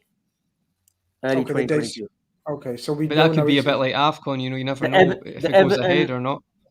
Yeah, I think they've got fixtures of Everton and Wolves which will be affected, and they'll have to change times around there. Okay, fair enough. Crystal Palace and Leicester. Leicester at Stamford Bridge. Fair enough. Well, listen, you mentioned Leicester there. Crystal Palace there, Avi, and I want to touch upon. I know you was sort of slightly eager to speak about the renaissance of Villa under Stevie G. This weekend, he took on another magnificent Premier League midfielder in Vieira. It was brilliant to see them both on the touchline, right? Two absolute heavyweights of the Premier League era in terms of central midfielders. Stevie Gerrard continues to do okay, Avi. Yeah, again, they only conceded very late on through Mark Gu, who's got at Palace. But yeah, it's good seeing as well, like, top class midfielders who graced the game in the Premiership, like Gerrard and Vieira, making it in the Premiership. And credit to Vieira, he's got a certain style that he wants his Palace team to play, very youthful, a bit of freedom. So credit to them, they've had a good start. It's a total different turnaround, isn't it, from Roy Hodgson to Vieira's vision of football? 100%. And they're still missing like Ebe as well. Like, they're still missing like one or two key players. Edouard still's got to find his feet as well. But Gerrard, Grizz, he's got them singing to his tune already, and that's another good victory away from home. And that's 2 wins on the trot. I know we played them on the 11th of December. And he's playing a certain Brendan Rodgers on the weekend, next weekend. So that'll be an interesting one as well. But no, so far so good for Gerrard. They could even make top 6 this season, top 6, top 7. Who says that they can't? They've got the players. They've got a good squad. And everyone seems to be listening. Everyone seems to be, buying into what he wants to do. He's got some great coaches around him as well, Steven Gerrard. So, yeah, it'll be interesting to see where they go from. But I'm looking forward to the Villa Leicester game, because I think there's a little bit of history there between him and Rodgers. And then obviously the one at Anfield. Of course. No, they played in Scotland against each other as well. Did they? Yeah, because Gerrard was the first Rangers. The first time they beat Celtic for a long time was at Ibrox against Rodgers. Ryan Jack scored 1-0 win. So that was like they've had that. I think then Rodgers left halfway through that season, I think, or the season before. I kind of get mixed up, but they played each other a few times. So this will not be the first time they've versed each other's managers. Yeah, a lot of praise, Evan, for Stevie G and the start he's made. And I'd say 2 crucial victories, and I'd say 2 very good victories.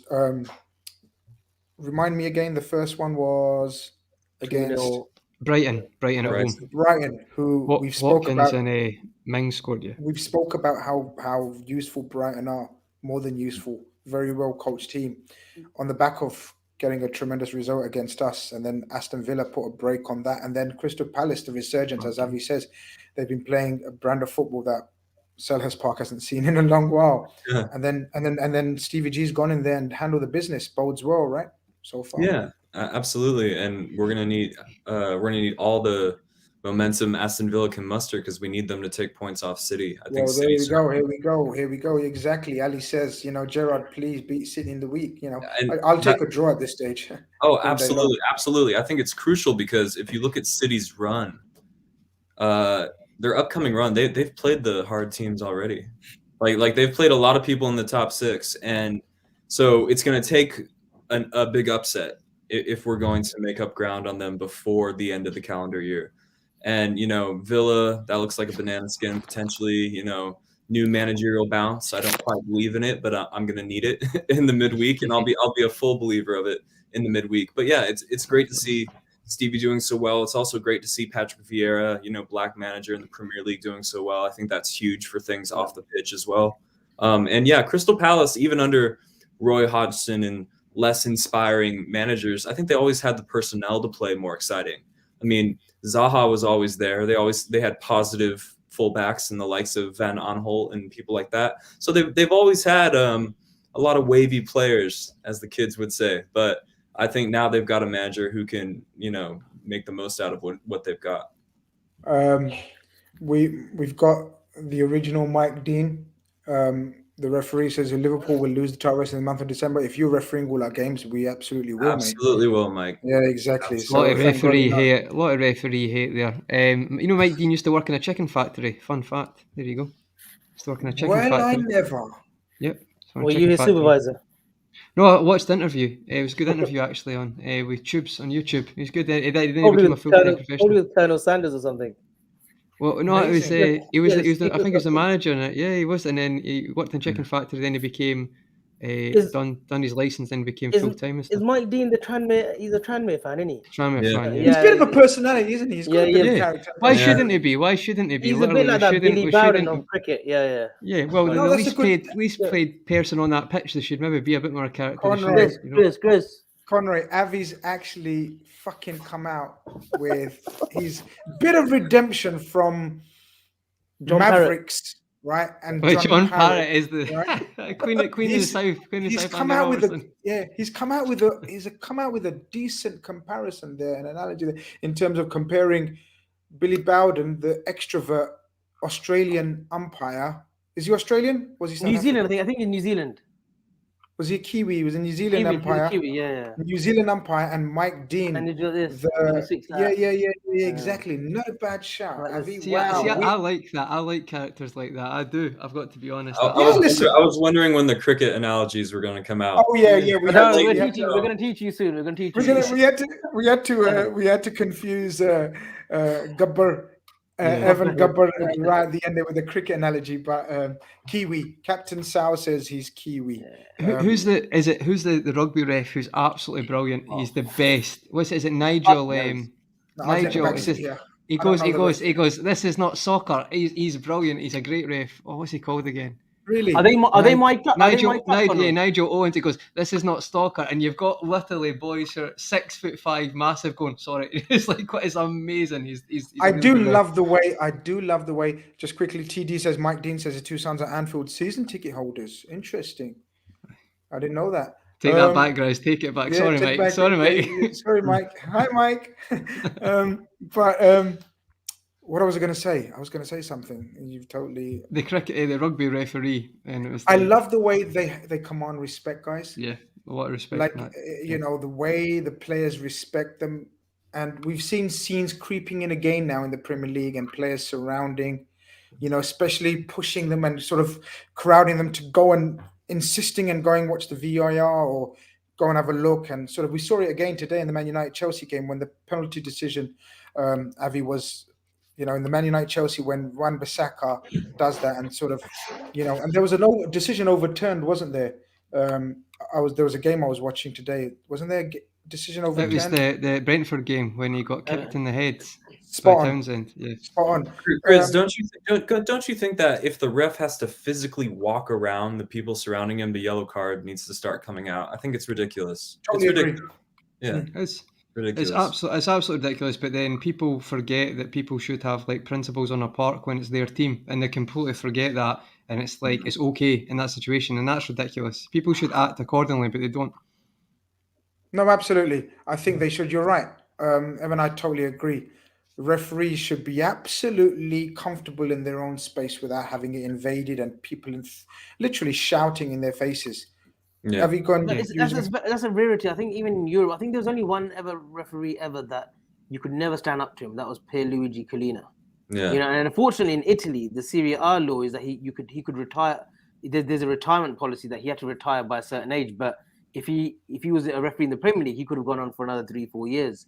You know, and I don't know why he has never been brought in to English football as a consultant in a consultancy role. That look, referees need to toughen. I think referees need to toughen up in general anyway in our game. But see, Avi, you say that, right? So this is what will happen, right? So say if I'm a referee and I say, right, don't leave me alone, then fans will say, oh, they're not being personable for the players, right? But then someone has a good rapport with them, people say he's not been tough enough. So I feel like referees can never win. Like, No. if you, like, for my opinion, the best referee is Michael Oliver. I'd say I watch him, I feel like he's got a relationship with him, right? But if he makes a mistake, any fan's ready to throw him under a bus. It's like, for some reason, referees who don't get any credit in the bank and are expected to get dogs abuse, but they get paid the least on that park. We've got people who don't kick a ball on 60 grand a week. So I don't know why it's a working class sport, but the only person who's getting the closest wage to you gets the most abuse for just trying to do a job. And I find it infuriating. Like, I really do. I feel like there's no respect from fans. A lot of fans don't have respect. Some do, some don't. Football players especially don't. Like, I find it really infuriating, guys, because I feel like to be a referee is genuinely probably one of the hardest jobs in the world.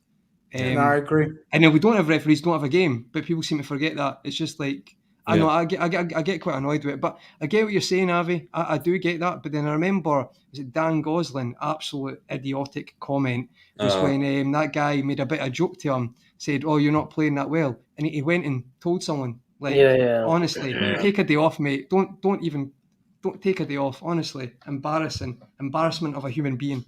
Honestly, I've just got no time for people because they've not got any principles. It's just like I just get annoyed. It's like you're lucky to be in a sport where you literally don't have to work and make money from that in privileged position. I'm sure you've had to work hard, but it's like, I find it really hard, guys, because it's like when you watch other sports, there should be more respect, and I just don't think there is.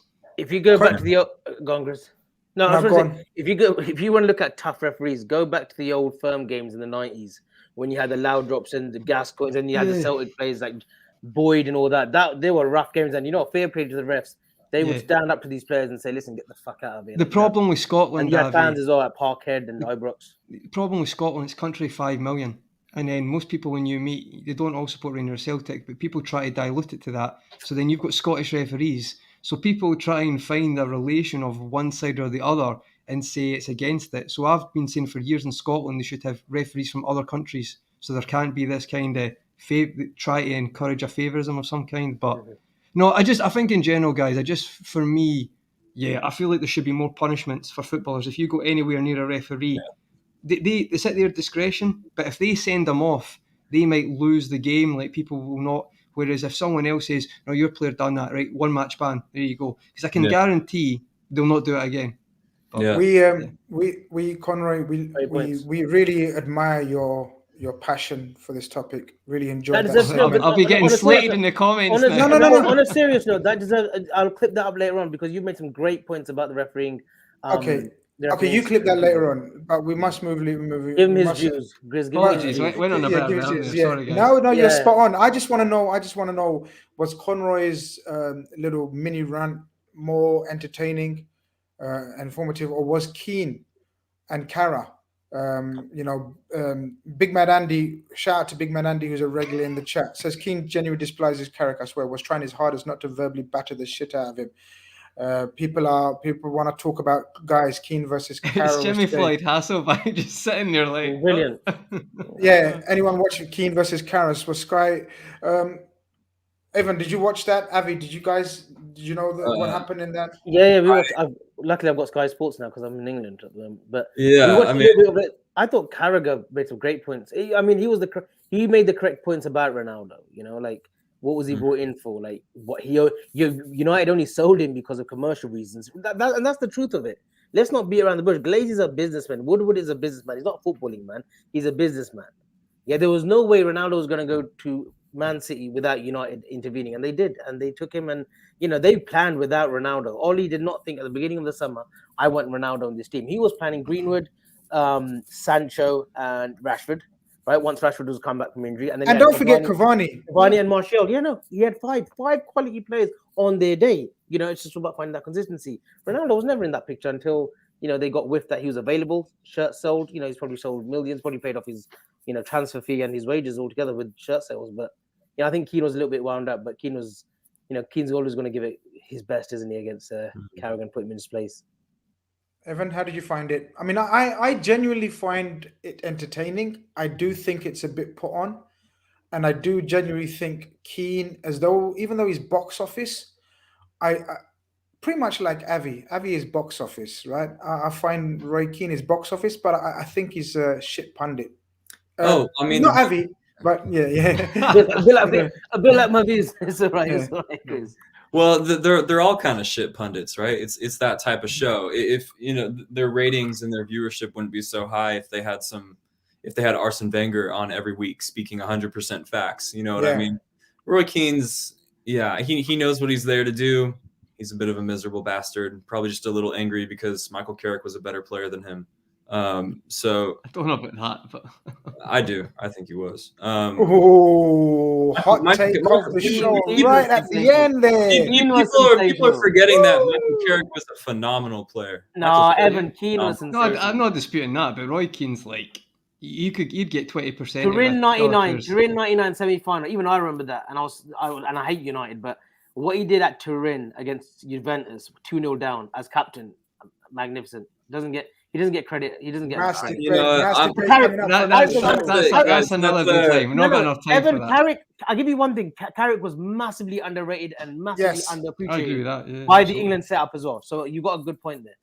Okay, honestly, that was a bit of a Sky Sports pundit like take, right? I said something controversial. We can do a show now. We can do a show now.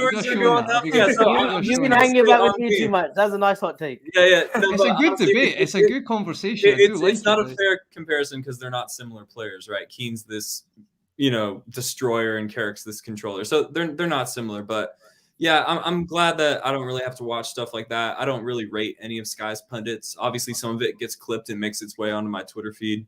Yeah, I just don't think that Roy Keane likes anybody. Yeah, has he liked a single Man United player or coach in the post-Ferguson era? I don't. Please let me know, chat. Does Roy Keane rate literally anybody? Anybody and anything? Yeah, but the actual point he was making, like Javi says, Conroy, I tended to agree with. I tended to agree with Carragher. You don't bring in like. I'm paraphrasing a little bit, but it was in essence what he said was, you bring in Ronaldo to win trophies, even if it's an FA Cup. No, you don't. You bring in Cristiano Ronaldo to go for that title because very much like Thiago, like I said earlier, Ronaldo's completed football. You're not bringing him to win an FA Cup or a League Cup or something. No, I think it's one of them. Say Ronaldo's going to sign for City. I think emotion comes into that, and that's why they do that. And he's still a world-class player, so he's still going to help the team. But so I do understand why United went for him, but you need a strong manager, and it's one of them. It's like I still think you have to take him. Like I do stick by that, but you have to say, right, you're not playing every game because there's certain games that will suit you. And when Roy Keane says, "Oh, not away to Chelsea," well, I'm like, but United's biggest problem against Liverpool was their pressing was all over the place. So Carrick's trying to put a system in to make them more solidified, but then you've got people contradicting it by saying, like, play Ronaldo, which is Ronaldo's amazing, but it's just ages catching up with him. He can't press like another player or sit back like that. So for me, it just contradicts it in the whole situation. And I feel like, as Avi said, the start of the season, he's not thinking about Ronaldo. But you know what? See if that was a Liverpool in that situation, and we say like it would never happen. But it's maybe because of who Ronaldo is. It happened as he was flirting with Man City. Like a Gerrard would never do that, if you know what I mean, and that kind of push United's hand. But I've got to be honest, like I disagree slightly. I think Roy Keane actually says some good things at times, but then follows that up with some terrible stuff, and that's what that dilutes his opinion. Because sometimes he said stuff. And it's like, I've not got a time for mediocrity in football. Like, we reward mediocrity all the time. It's actually, we're really bad for it. So say like United were playing and Fred's not tracking a runner. Like, how is that acceptable at elite sport? That should never be acceptable. So he'll call stuff out for like that, which I completely agree with. But then he'll say like that today, or he's just said stuff in the past. I think it's just how you're feeling on the day, mate. Like, I don't think there's a structured belief. It's just how he feels, or if he's angry or not. And it's a pity because I do think his insight would be valuable, but he just doesn't consistently get it across for me. And yeah, I think Cara, to be fair, I do think Cara's good for Sky Sports. Cara and Neville, Monday Night Football is great. Right. But the last 3 months has been quite trying with those two. If it's not with trying to save Ole Gunnar safely, so Ole Gunnar Solskjaer, or maybe Cara's hot takes. They've kind of they've came more box office instead of just doing what they're good at, just Monday Night Football. That's what they're great at. So yeah, I think there's a few more run-ins because now with Stevie G as a coach, people are intrigued to see how Carragher talks about him now. Do you know what I mean? So yeah. We were just about to wrap up there, but I think Andre's given us one last talking point with a generous super chat. Thank you very much. He says, "Guys, do you feel we should be giving Origi minutes now, as we will need him during AFCON, when AFCON starts? Why not give him a few minutes here and there, or in UCL? We need to get his confidence up now." Avi, take that one away. I've just got that feeling, Grizz, that we will be in the market in January for a forward. I don't know where we fit Origi. Maybe at the San Siro. Maybe he'll start him in the San Siro. He was injured as well, wasn't he? In the international friendly, so maybe that's why he didn't get minutes. But he did get minutes against Porto. He didn't get on yesterday, did he? So maybe I can only see in the. I don't know where you give him minutes. Maybe yesterday he could have brought him on for either Mane or Salah. For sure, he could have. For sure. Yeah. Maybe against Everton. He loves scoring against Everton. You never know. He might even start because he's got his fair share of goals against Everton. So you never know what Klopp might do. And he's thrown a few spanners in the past as well, especially in that 1920 season when he played Shaqiri, Origi, and he threw I think Lovren as well. Where did he throw the spanners? I want you to finish the analogy. Where did he throw the spanners? Don't tell him, Conroy. No, everyone knows he threw a few spanners in the works in the 1920 Anfield fixture against Everton. One. Yeah, no, that's right. Lovren got assist in that game. Lovren got assist for Origi. Yeah, it was Origi's volley. Origi got two that night, and Shaqiri played well as well. Some finished that goal actually when he lobbed. That was really good. So you never know, but yeah, give him more minutes, maybe. Maybe San Siro will get a start against Milan.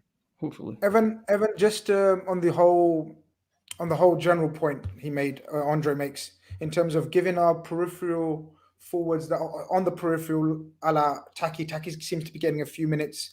Mm-hmm. Origi as well, that he should do as well. How do you handle it? How do we handle it? I'm in favor of this approach. Like you said, I think we've already seen it start to come into play with Minamino's starts and his game time recently. So we're gonna need something out of these guys come January. Like it's coming. It's inevitable. It's a situation we're gonna have to deal with. And so I'm totally in favor of this approach because we all know how much Klopp values rhythm and consistency. He doesn't like to have players that he'll only use once every 3 months. You know what I mean? He's been very vocal about that. So I think we've started to see that from Klopp. I think he agrees with that guy. Yeah, I think we do. I think we're handling it so far, touch wood, quite well. People seem to getting the sufficient rest. Players coming back from injury, hopefully in the next couple of weeks. Bobby and Gomez, I believe, are not far at all. Naby as well. Naby as well. So hopefully, touch wood, fingers crossed, and all that kind of stuff. And hopefully they're not far from first team training, which is all bodes well coming up into this mad festive time that we're coming to, festive period where games are coming thick and fast, and we go again on Wednesday.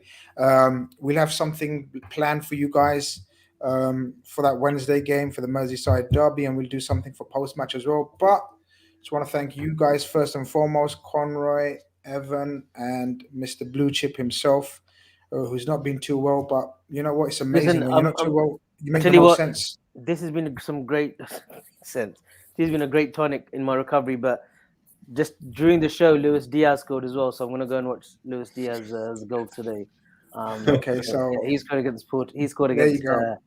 Boa Vista. I think they're playing. So I'm just gonna go and watch that as well. So there you go. So I can confirm that Luis Diaz did score, and I can also confirm that they didn't play Boa Vista, as Avi says, because we know Avi right now, right? I thought you were gonna give us like a transfer exclusive, and now you're just correcting me. I can get. Well, I have to because I hate my viewers and listeners going off with the wrong information.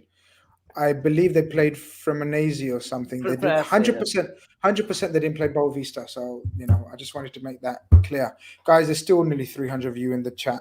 Go and like, because there hasn't been 300 likes, so that doesn't make sense. Something doesn't add up. Even my maths can tell you that something doesn't add up. Like there were so many of you, but so less likes. So I don't know if it's Evan's moustache or Avi's hot takes or Conroy's outburst on referees abuse. Why you haven't liked it, but or me talking. Some people don't like me talking on my channel. Like, what the fuck is that? Like, you don't like me talking on my channel? That's the name of the channel. Just Grizz talks. That's it. Do you know what I mean? Is it like Conroy's channel is called Conroy Talks, by the way. I know. A cheeky little plug for Conroy Talks. Not a cheeky plug. It should be Conroy Talk shite, but it's not. Are we not doing a man of the match for yesterday? We usually do. Okay, you want to do a man of the match? I just wanted to plug my brother's channels. We need I just to want to hear go and Conroy say his name one more time. We need to go and check out. Everyone needs to go and subscribe and share and like Soccer God himself right down there, and then Conroy down there. Go and check out their channels, Conroy Talks and Soccer God, like how he spelled it right there. And you need to go and check out their content, people, because these are fine people making headways into the fan media work and then producing great content. They actually talk a lot of sense, hence why I invite them on a weekly basis here, if you didn't noticed. So these are good peoples, and we always supporting good peoples. Okay, man of the match. I'll come to you first because you're so hasty and you've obviously had this planned in your head. I'll come to you first, Mr. Blue Chip. Who's your man of the match? I'm going to make him a very happy man. I'm going to give it with Andy Robertson. Our very own Andy Robbo. 100% he was the man of the match yesterday. Phenomenal. Really? Yeah, great performance. I thought he was brilliant. Evan, any hot takes? I'm going to go with a very safe option. I'm going to say Diogo Jota. The goals obviously help, but I think recently this season he started to do a very passable Roberto Firmino impression and build up. I think that's really important. Really good point. I dropped in really well. Okay, Conroy. I don't want your man of the match. Yeah, you know it. No point. Nah, go on. You might as well. I'm not even joking. I did look at it. I think Jota had a shout as well. Mane was really good, and Virgil was very good as well. But just Robbo, I just think he was just reminded us all yesterday. So Robbo for me. I think Robbo was clear man of the match. Some people in a lot of the chats that was like, really? And they were like, Fabinho was magnificent and Jota and Thiago. I mean, Fabinho was magnificent. Even Salah was great. As we spoke about Virgil, but Robertson, guys, he should have had at least one other assist. And he made so many lung-bursting runs, guys. I was just watching him and I was tired just watching him from 500 meters away. I was like knackered. The guy is fucking back on speed, man. This is magnificent to have. And sometimes Mane just overweighted that pass, or Henderson or Thiago, whoever's on that side, just sort of could have played him in a few more times. Jota's link-up play at certain times wasn't magnificent. But Robertson's overlaps were back to his absolute best. Man of the match, I think, Robertson. But Jota, wouldn't be a bad shout either. Anything else, guys, before we wrap up for this Sunday evening in the UK and Sunday afternoon? We need Evan to get out and get some tan. Get some tan on those palish legs of yours, Evan. Come on, man, sort this shit out, man. It's got to be camouflage with your mustache, man. Come on, man. You're probably right. You're probably right. And Avi, get some. You're very good at giving me sort of tips on when I'm not well and Medical what to have. advice, yeah. Medical advice. I'll tell you what. I'll give you some medical advice straight after the show as well. Maybe CBD oil. Yeah. CBD oil. oil. I think more than anything, this time next week, I'll be in my home in America. So I'm looking forward to getting back to a bit of warm weather, and I'm sure we'll be doing a post-match reaction show. Hold on, we haven't lost you yet. You're still here for another few. You're not one your last last show before you go back. No, we got. Well, hopefully you invite me on to the Everton post-match. Yeah. to be discussed. Unfortunately, I'll be back. I'll be back. But hopefully Wednesday, and then I'm sure we'll do a pre-show somewhere. To be discussed, but guys, to be confirmed. To be confirmed, guys. we need to wrap up real soon, man. This has been another mega show, man. Love you all. Peace out, everyone. We'll see you for the Everton preview and post match.